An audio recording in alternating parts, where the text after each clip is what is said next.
स्वागत है। मैं हूं आपके साथ सृष्टि मैठानी। तो पीसीसी चीफ बनने के 10 महीने बाद जीतू पटवारी ने अपनी टीम का ऐलान कर दिया है। जीतू पटवारी ने बड़े ही फूक फूक कर या बतौर टीम बनाई। कई बार पटवारी ने तारीख दी लेकिन लिस्ट नहीं आई। लेकिन जब लिस्ट आई तो बवाल हो गया। मध्य प्रदेश कांग्रेस में कार्यकारिणी सूची जारी होने के बाद से ही पार्टी में विरोध के सुर तेज हो गए हैं। वैसे तो सूची में 177 लोगों के नाम शामिल हैं, लेकिन पार्टी के दिग्गज नेताओं को लिस्ट में जगह नहीं दिए जाने के चलते कई बड़े नेता नाराज हैं। तो वहीं मध्य प्रदेश कांग्रेस की नई कार्यकारिणी के गठन के बाद से ही पार्टी के अंदरूनी खींचतान शुरू हो गई। तो वहीं नई कार्यकारिणी में जीतू पटवारी और पूर्व सीएम दिग्विजय सिंह गुट को ज्यादा तवज्जो दी गई है, जिसके बाद कांग्रेस के कई दिग्गज नेता नाराज हो गए हैं और अपना दर्द सोशल मीडिया के जरिए बयां कर रहे हैं। तो वही कार्यकारिणी में ऐसे कई नाम गायब हैं। सबसे ज्यादा नाराजगी ग्वालियर चंबल संभाग के नेताओं में देखने को मिल रही है। यहाँ पर विधायकों के अलावा कई नेता लिस्ट में नाम में दिख ही नहीं रहे, जिस वजह से काफी नाखुश भी, जिसमें सबसे ऊपर सिकरवार परिवार का नाम बताया जा रहा है, क्योंकि उनके परिवार के किसी भी सदस्य को कार्यकारिणी में जगह नहीं दी गई, जिसकी वजह से विधायक सतीश सिकरवार काफी नाराज हैं। तो वहीं बता दें कि सिकरवार परिवार का ग्वालियर चंबल इलाके में बड़ा सियासी रसूख माना जाता है। तो वहीं सतीश सिकरवार की पत्नी शोभा सिकरवार ग्वालियर से महापौर हैं।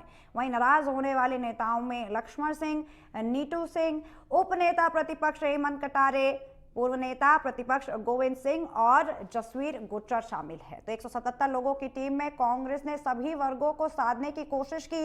युवा, महिला, क्षेत्रीय, जातिगत समीकरण, सियासी सब देखा, लेकिन तब भी कुछ कमी लग रही है। जब बता दें कि कमलनाथ की कार्यकारिणी से ये काफी छोटी टीम है।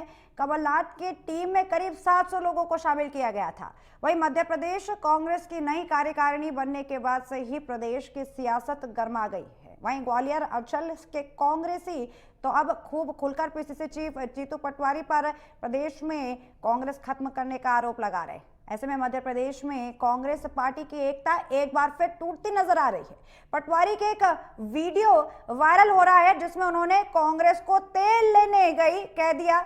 इसको लेकर कांग्रेस पूर्व महासचिव दुष्यंत सानी ने कहा है कि पार्टी ये शीर्ष नेता ऐसा कह रहे हैं तो पार्टी का क्या विकास होगा। वहीं प्रदेश कार्यकारिणी पर पूर्व नेता प्रतिपक्ष अजय सिंह ने भी सवाल खड़े किए हैं। बता दें, कहा गया है कि जिन नेताओं की वजह से कांग्रेस की ये दुर्दशा, उनके कहने पर ये कार्यकारिणी पार्टी को खत्म करने वाले कार्यकारिणी बनाएंगे तो भगवान मालिक है। वहीं कांग्रेस के वरिष्ठ नेता अमिताभ अग्निहोत्री ने इस आरोप लगाया है कि इस कार्यकारिणी में भाई भतीजा बेटे को तवज्जो दी गई है। वहीं जमीन से जुड़े नेताओं को कार्यकारिणी से दूर रखा गया है। तो वहीं कांग्रेस में मचे घमासान को लेकर बीजेपी ने भी यहाँ पर जमकर निशाना साधा। मुख्यमंत्री डॉक्टर मोहन यादव ने भी तंज कसते हुए कहा कि ये कार्यकारिणी कांग्रेस के अंदरूनी फूट और फजीहत की परिचारक है। उन्होंने ऐसी कार्यकारिणी कभी नहीं देखी जिसमें महासचिवों की तादाद उपाध्यक्षों से ज्यादा हो। उन्होंने कहा कि काम करने के इन्हीं तरीकों की वजह से कांग्रेस अपने पतन की ओर जा रही है। ये कार्यकारिणी की ये कांग्रेस की अपनी खींचतान और नीति है, उस पर क्या टिप्पणी करें। वहीं मेरी नजर में ऐसी कार्यकारिणी भंग हो जानी चाहिए, नई कार्यकारिणी बनानी चाहिए। वहीं बीजेपी प्रदेश अध्यक्ष वीडी शर्मा ने भी कहा कि कमलनाथ और नकलनाथ को पहले छिंदवाड़ा ने, फिर कांग्रेस ने नकार दिया है। ऐसे में 2003 से ही कांग्रेस की हालत खराब है, चाहे कांग्रेस कार्यकारिणी बना रही हो या फिर कुछ और, जनता यहाँ पर उन्हें नकार रही है। आज इसी मुद्दे पर विस्तार से तफसील से चर्चा करेंगे, जहां पर चर्चा के लिए हमारे साथ कुछ मेहमान जुड़ेंगे। उससे पहले सुनिए कांग्रेस और बीजेपी ने क्या कुछ कहा है। लेकिन कांग्रेस की जिन नेताओं की वजह से दुर्दशा है आज के हालत में, उन्हीं लोगों के कहने और इशारे पर यदि कार्यकारिणी बनेगी तो भगवान मालिक है कांग्रेस पार्टी का। 20 साल हो गए और उन्हीं लोगों के चलते निर्णय हो रहे हैं। ये दुर्भाग्य है कांग्रेस पार्टी का। 10 महीने बाद कार्यकारिणी आई और उसमें भी क्या सबकी राय नहीं ली गई?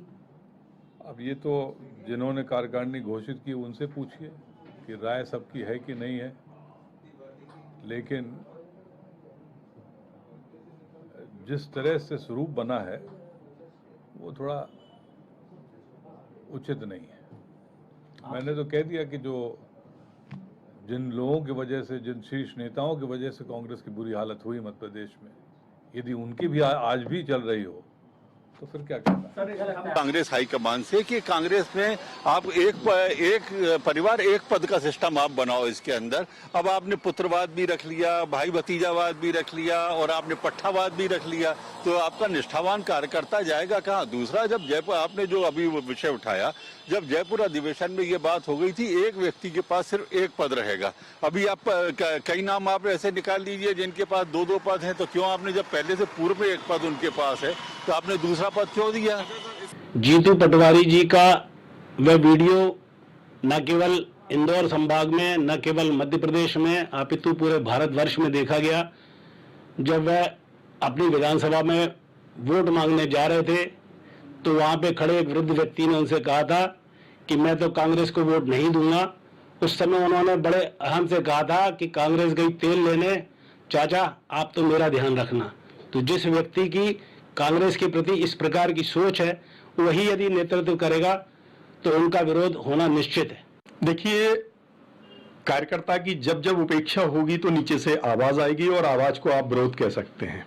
ये विरोध नहीं है, ये कार्यकर्ता की भावनाएं हैं, कार्यकर्ता की अपेक्षाएं हैं, जो अपने नए प्रदेश अध्यक्ष रहती हैं। लोगों को बड़ी उम्मीद थी, अब सभी लोगों को बड़ी उम्मीद थी कि नए अध्यक्ष बने हैं, जमीन से जुड़े हुए हैं, यूथ कांग्रेस चलाई है, तो शायद पीसीसी में अच्छा वो होगा। लेकिन जिस तरह से इन्होंने अभी वर्तमान में सारे विधायकों को लगभग 85-80% एमएलएज या एमएलए हारे हुए एमएलएज हैं, उन्हीं को स्थान दिया गया है। तो मैं व्यक्तिगत तौर पे मेरा ये विरोध है कि कार्यकर्ता फिर कहाँ जाएगा। सरकार बनने पर आप विधायक बनेंगे, मंत्री बनेंगे, सांसद बनेंगे, उसके बाद में निगम मंडल बनेंगे, उसमें भी आप ही लोग रहेंगे, आपके परिवार के लोग रहेंगे, तो आम कार्यकर्ता फिर पार्टी में कहाँ जाएगा। ये कांग्रेस के फूट फजीते हैं। हमने तो पहले ही कहा कि संगठन चलाना जरा वो सीखे समझे, नए खून को मौका दे, नए तरीके से समझे। मैंने तो ऐसी कार्यकारिणी नहीं देखी कि 17 तो उपाध्यक्ष और 50 उसमें महासचिव हो जाए। ऐसा कभी हुआ है क्या? महासचिव कम और उपाध्यक्ष ज्यादा होते हैं। लेकिन जिस ढंग से कांग्रेस के काम करने के तरीके हैं, कांग्रेस इसी बात के कारण से तो लगातार अपने पतन की तरफ जा रही है।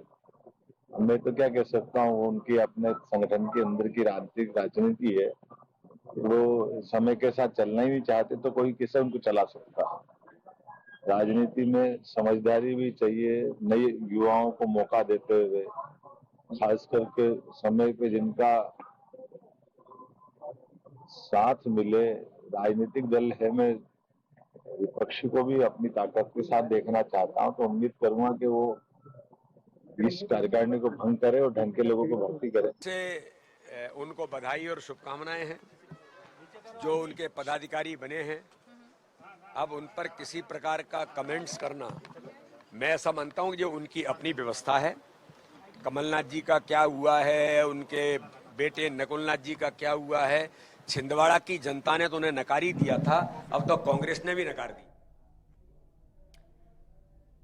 तो आपने सुना यहाँ पर कांग्रेस के नेताओं को भी जो इस पूरे मामले में नाखुश हैं, तो बीजेपी की तरफ से जो तंज आ रहे थे वो भी आपने भली बात ही सुन ली है। लेकिन चर्चा तब मजेदार होगी जब आमने सामने ये पार्टियां सवाल पूछेंगी और जवाब देंगी। और इसी के लिए अब तफसील से इस मुद्दे पर बातचीत करेंगे, जिसके लिए हमारे साथ विशेष मेहमानों का पैनल जुड़ चुका है। सबसे पहले मैं स्वागत करूंगी बीजेपी प्रवक्ता सत्येंद्र जैन जी का। सर, आपका बहुत बहुत स्वागत है। इसके अलावा हमारे साथ कांग्रेस प्रवक्ता जल्द ही जुड़ेंगे। तो सवाल मेरा बीजेपी से रहेगा, सत्येंद्र जी, अभी यहाँ पर कार्यकारिणी आई और बीजेपी इससे नाखुश लग रही थी कि चिंतित लग रही थी कांग्रेस के लिए कि यहाँ पर सीएम ने तंज कस दिया, नसीहत दे दी कि उनको ये जो कार्यकारिणी में नेताओं के नाम सामने आए हैं वो अच्छे सच्चे नहीं लगे। तो नेताओं के नाम अच्छे सच्चे नहीं लगे कांग्रेस के? देखिए, यशस्वी मुख्यमंत्री श्री मोहन यादव जी ने कहा, हमारे शुभंकर पुरुषार्थी भागीरथी और सफल प्रदेश अध्यक्ष माननीय वी डी शर्मा जी ने भी कहा कि जो छिंदवाड़ा मतलब शुभकामनाएं भी दी उन्होंने। भाई देखिए, देर आया दुरुस्त आया, सिर मुड़ाते ही ओले पड़ रहे हैं। एक अलग बात है कि जीतू पटवारी जी 10 महीने बाद अपनी कार्य समिति की घोषणा कर पाते हैं। जब से वो अध्यक्ष के पद पर पदारूढ़ हुए हैं उसके बाद 10 महीने बीत गए हैं, उसके ज्यादा 11वां महीना चल रहा है। और अब तो हमने बधाई भी दी है, शुभकामनाएं दी हैं, लेकिन ये बात सही है कि उसमें जब 85% लोग हारे हुए लोग हैं, परास्त हुए लोग हैं, उनको आपने जगह दी है, तो जो नकुलनाथ जब सांसद विहीन है अभी तो, और पहले भी सिर्फ नकुलनाथ ही एकमेव सांसद लोकसभा में मध्य प्रदेश का रिप्रेजेंटेशन किया था, तो ना नकुलनाथ को लिया, ना कमलनाथ जी का सम्मान रखा। तो कांग्रेस की क्या दुर्गति हो रही है ये दिख रहा है। और कांग्रेस के अंदर अब जो बात आ रही है, जिस प्रकार से प्रमोद टंडन है, उन्होंने त्याग पत्र भी दे दिया था, और त्याग पत्र कांग्रेस में अपने जो उनको नया जो स्थान दिया है कार्य समिति में, उससे नहीं, उन्होंने कांग्रेस की प्राथमिक सदस्यता से ही तिलांजलि ले ली, त्याग पत्र दे दिया, कांग्रेस छोड़ दी। तो कांग्रेस में अब प्रमोद टंडन जी जैसे नेता हैं। उसके बाद में आप देखिए, लक्ष्मण सिंह जी कहते हैं कि 177 लोगों की जो टीम है, तो 177 लोगों की टीम एक विधानसभा में आप लगा दीजिए। अभी 2 उपचुनाव तो चल रहे हैं, वो अलग ही बात है, वो स्वयं ही कह रहे हैं एक में 177 लग जाएंगे तब भी नहीं जीत पाएंगे, ये वो कह रहे हैं। और ये कोई भाजपा के नेता नहीं है लक्ष्मण सिंह जी। इसी प्रकार से आप देखिए, नेता प्रतिपक्ष रहे हैं, कांग्रेस के वरिष्ठ नेता हैं अजय सिंह जी, राहुल भैया, और उनको अजय सिंह राहुल भैया कि क्या वो कह रहे हैं कि कांग्रेस पार्टी का तो भगवान ही मालिक है, या जो 20 वर्षों से जिन्होंने कांग्रेस की दुर्गति कर दी है, दुर्दशा कर दी है, उन व्यक्तियों के द्वारा ही कांग्रेस को चलाया जा रहा है। वो समय आने पर नाम भी प्रकट करेंगे मीडिया में, उन्होंने ये भी कहा। तो कांग्रेस तेल लेने चली गई है एक तरह से, जो बात आ रही है, और जो आपने कहा पहले भी, तो हमारे मुख्यमंत्री जी ने भी कहा कि भाई आपके जितने उपाध्यक्ष होते हैं उससे कम होते हैं संगठन महासचिव या महामंत्री। तो अब आप देखिए, महासचिव जो हैं कितने हैं उनके, 70 से ज्यादा। ये जो आप बना रहे हो 177 की जंबो, कह रहे छोटी लाएंगे, बड़े छोटी सवाल लाएंगे, आपने यहाँ पर 177 उठाए हैं सत्येंद्र जी। माफ कीजिएगा, मैं आपको रोक रही हूँ। हमारे दूसरे मेहमान हमारे साथ जुड़ गए हैं, अमित तावड़े जी, कांग्रेस प्रवक्ता है, बहुत बहुत स्वागत है आपका।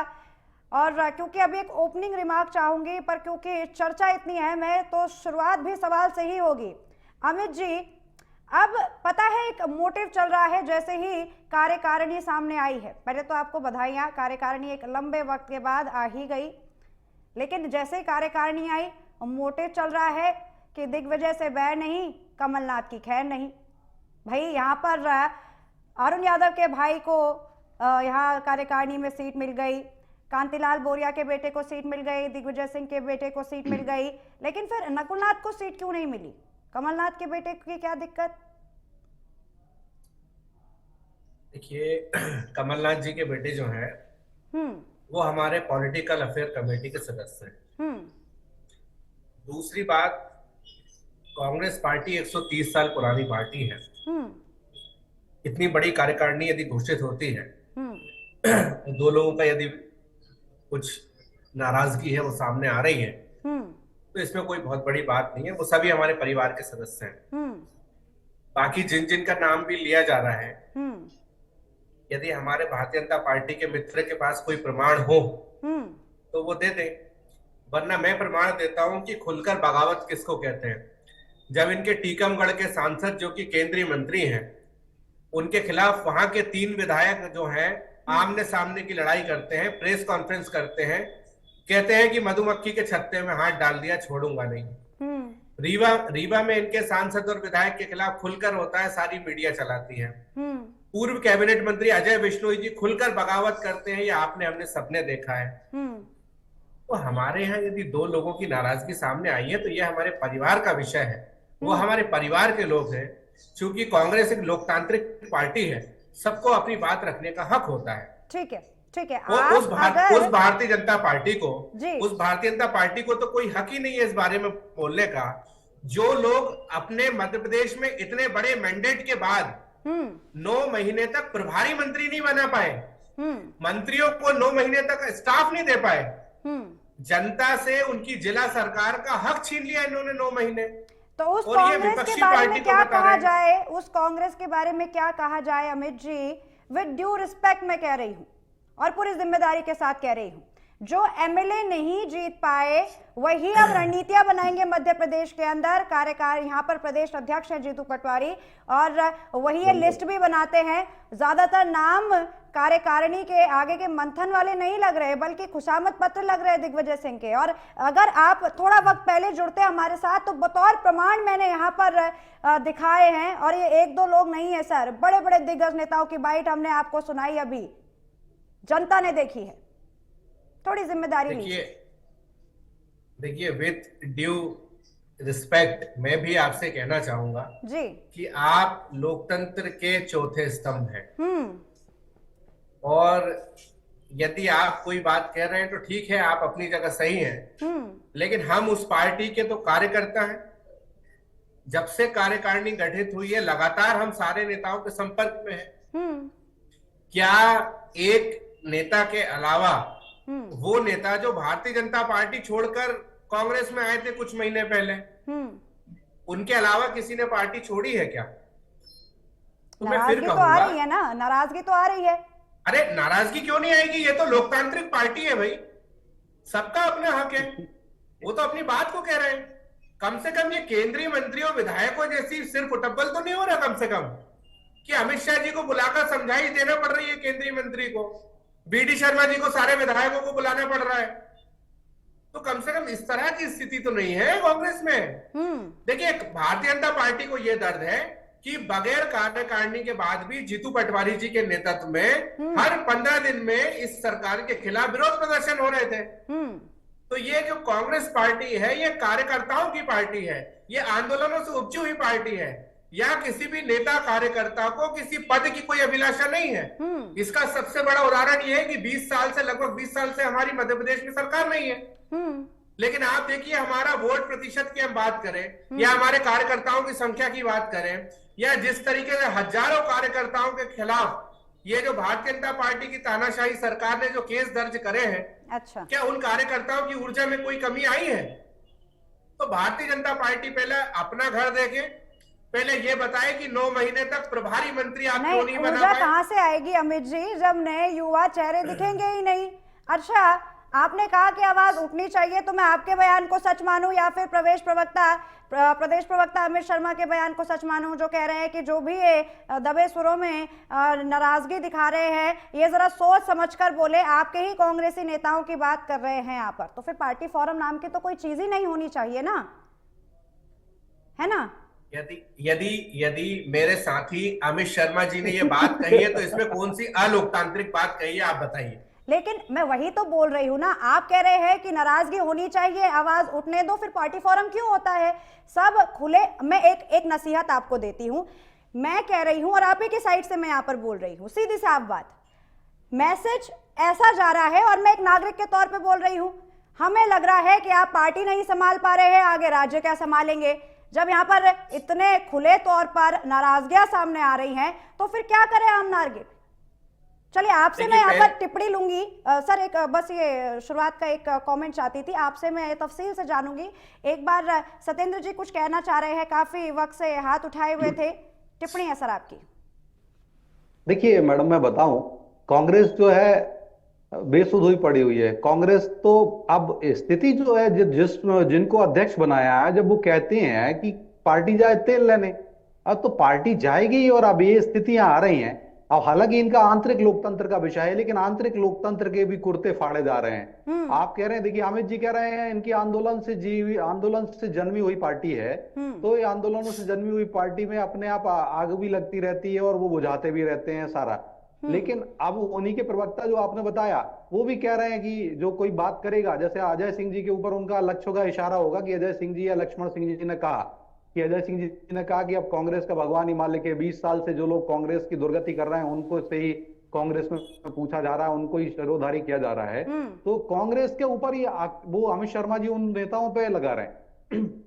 अब जो बात आ रही है तो कांग्रेस को आज जवाब देना पड़ेगा कि आज अमित तावड़े जी सही हैं, कि अमित शर्मा जी सही हैं, कि जीतू पटवारी जी सही हैं, कि लक्ष्मण सिंह जी सही हैं, कि अजय सिंह जी सही हैं, कि प्रमोद टंडन जी जो त्याग पत्र दिया है पार्टी से ही, मतलब एक तरह से ठुकरा दिया पार्टी को, कांग्रेस को। उन्होंने कहा कि अब मुझे कांग्रेस में नहीं रहना, अब तो जो प्राथमिक सदस्यता थे, मतलब it is a sink and die condition, जिसको कहें, इसको शब्दशः ना लिया जाए, प्रतीक के तौर पे लिया जाए कि चुल्लू भर पानी में डूब मरने वाली स्थिति है कांग्रेस की। और मुझे लग रहा है कि कांग्रेस में अभी पावर ऑफ अटॉर्नी का ट्रांसफर हो रहा है कि जिस प्रकार से कमलनाथ जी कहते थे कि जाओ दिग्विजय सिंह जी के कुर्ते फाड़ो ये और ये सब करो, और गाली देने की दिग्विजय सिंह जी, जयवर्धन सिंह जी कुर्ते फाड़ो या गाली देने की पावर ऑफ अटॉर्नी भी कांग्रेस में बंटती है। तो अभी सिर्फ पावर ऑफ अटॉर्नी का और जो गाली खाने का, गाली देने का, ये सारे अधिकार पत्र हस्तांतरण हो रहा है।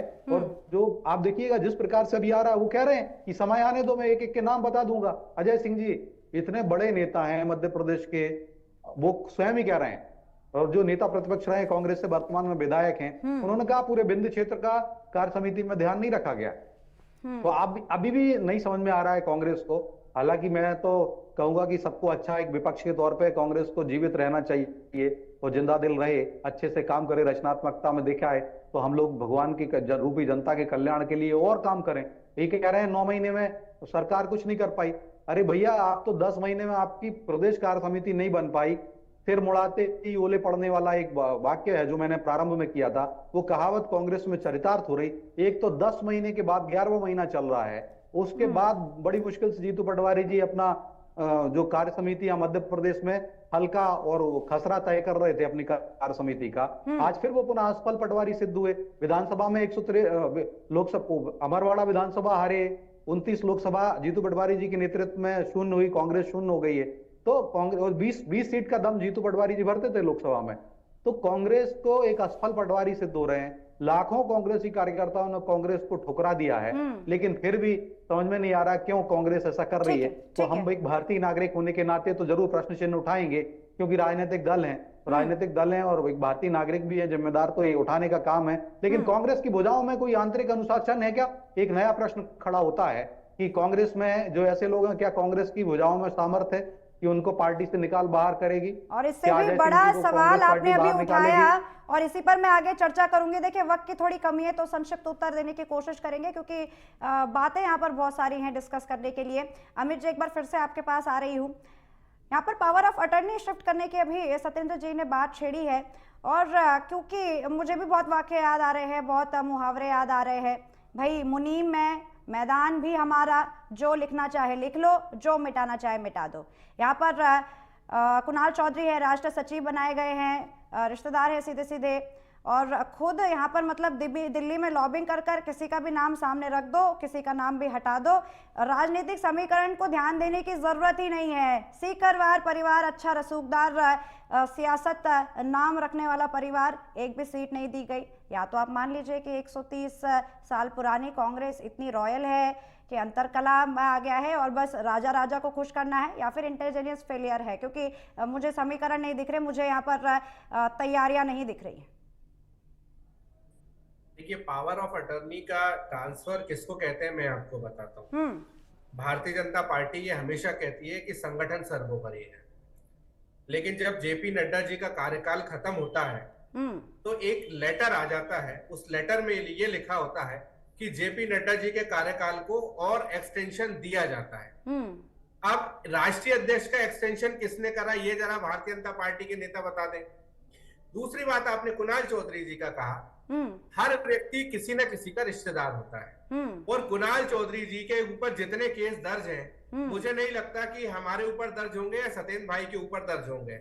हमारे युवक कांग्रेस के पूर्व प्रदेश अध्यक्ष हैं, किसी का रिश्तेदार होना कोई अपराध नहीं है। मानते हैं ना फिर परिवारवाद गलत नहीं है, तो अगली बार आप या कांग्रेस पार्टी परिवारवाद पे कुछ बोलेगी तो मैं हेडलाइन चलवा दूंगी। विचारधारा हो सकती है, ये आपकी सोच विचारधारा हो सकती है, आप अपना जो भी सोचना चाहें वो आप सोच सकती हैं। लेकिन मैं फिर कहूंगा कि कांग्रेस पार्टी की अब तक की सबसे अच्छी कांग्रेस कार्यकारिणी है, जिसमें जमीनी स्तर के नेताओं को महत्व दिया गया है, ऊर्जावान लोगों को महत्व दिया गया है, वरिष्ठ लोगों को साथ लेकर चला गया है, और जो लोग हमारे छूट गए हैं उनको आने वाली कमेटियों में स्थान दिया जाएगा। इसको कहते हैं मीठा मीठा गप गप, कड़वा कड़वा थू थू। खैर, यहाँ पर समय की थोड़ी दरकार है, इस पूरे कार्यक्रम को समापन की तरफ ले जाना चाहूंगी, और बहुत बहुत शुक्रिया आप दोनों का इस चर्चा का हिस्सा बनने के लिए। संविधान के द्वारा हमारा इससे पहले सत्येंद्र जी कुछ कहना चाह रहे हैं सर? 30 सेकंड दूंगी, एक संक्षिप्त टिप्पणी कर दीजिए, उसके बाद वक्त की थोड़ी दरकार है, कार्यक्रम का समापन करूंगी। सत्येंद्र जी 30 जी सेकंड। देखिए ये तो हमने, हमारे मोदी जी ने 3 महीनों में ही 16 लाख करोड़ रुपए के विकास कार्य कर दिए। 11 महीने में कार्य समिति बना रहे हैं और सिर फुटबॉल हो रहा है। और ऐसे ही मोहन जी ने 3,65,000 का बजट कर दिया और हम दोगुना कर देंगे और ये देखते रह जाएंगे। और जो इन्होंने राष्ट्रीय अध्यक्ष जी के ऊपर, जेपी नड्डा जी के ऊपर प्रश्न चिन्ह खड़ा किया, ये उनका चुनाव जो हुआ था वो धारा 19 के अंतर्गत आता है और कहीं पर भी धारा 19 के अंतर्गत कोई वायलेशन नहीं हुआ था। इसमें 3 क्लॉज हैं, चूंकि समय की सीमा है इसलिए मैं बता देता हूं कि ये जो हमारे यहाँ ये संविधान है, ये हमारा संविधान भारतीय जनता पार्टी का है और ये हमारे लिए सर्वोपरि है। हम इसको भारतीय जनता पार्टी के अंदर सिर माथे पे रखते हैं और भारत का संविधान, सब एक नागरिक होने के नाते संविधान सर माथे पे रखते हैं। राहुल गांधी कहते हैं कि जब उनकी सत्ता आ जाएगी तो संविधान को स्क्रैप कर देंगे, रिजर्वेशन को स्क्रैप कर देंगे, जैसा उनकी दादी इंदिरा गांधी ने आपको भी किया मौका था। दे रही हूँ, एक संक्षिप्त टिप्पणी दीजिएगा, उसके बाद समापन की ओर जी। मुझे 10 सेकंड नहीं, मुझे सिर्फ 1 सेकंड चाहिए। जिस तरीके से सत्येंद्र भाई के पास भारतीय जनता पार्टी का संविधान है, यदि भारत का संविधान भी हो इनके पास तो मुझे दिखा दे, मैं इनको धन्यवाद दूंगा। भारत का संविधान दिखाइए, आप कितनी श्रद्धा रखते हैं मैं देखना चाहता हूं। भारत का संविधान, भारत का संविधान भी आप दिखाइए भारत के संविधान का अगली, आप चूंकि आज समय कम है, अगली डिबेट में हम दिखा देंगे और हमने संविधान को अक्षर का पालन किया हुआ है। अरे पार्टी से प्रेम है, अरे क्या लानत है कांग्रेस, धिक्कार है। अभी नाना पटोले को समझाओ, जाके नाना पटोले को समझाओ, वो कह रहे हैं कि संविधान को स्क्रैप कर देंगे। राहुल गांधी की बात को आगे बढ़ा रहे हैं, जाके नाना पटेल को समझाओ, जाके इंदिरा गांधी ने खुद माना मैंने सबसे बड़ी भूल की थी आपातकाल लगा करके। अरे धिक्कार है, शर्मा नहीं चाहिए। आप सारे संविधान है और इसको जरूरी नहीं है। आप दिखा दो, आपके पास है, आप दिखा दो, आपके पास है, आप दिखाओ, आप दिखाओ, आपके पास है, आपके पास है। हमारे पास संविधान अंतरात्मा में, आप दिखाओ, आप दिखाओ। कमाल बात है, कमाल बात है। यहाँ पर संविधान दिखाने ना दिखाने की बात हो रही है, लेकिन कार्यकारिणी को के चलते यहाँ पर जो सवाल उठ रहे हैं, ये देखने से कोई भी यहाँ पर कोताही बरतने को तैयार नहीं है। खैर, इस पूरे कार्यक्रम को समापन पे ले जाऊंगी और अगली बार अगर देश हित, राष्ट्रवाद पर बात होगी तब आपको जोड़ूंगी, तब हम चर्चा करेंगे। फिलहाल आप दोनों का बहुत बहुत शुक्रिया इस पूरे कार्यक्रम पर जुड़ने के लिए। तो आपने सुना यहाँ पर काफी सियासी वार पलटवार होने के बावजूद जो निष्कर्ष यहाँ पर सामने आ रहा है वो अभी भी उलझा हुआ है। ठीक उसी तरह से जैसे कि कार्यकारिणी सामने आई है, कांग्रेस उलझी हुई है, बीजेपी भी टटोल रही है कि आखिर इस कार्यकारिणी के आगे माने क्या होंगे। अब अगर ये असरदार रहेगी तो चुनावों में पता चलेगा। फिलहाल यहाँ पर जो भी कसाकसी चल रही है ये हमने आप तक पेश कर दी है। इस पूरे कार्यक्रम को समाप्त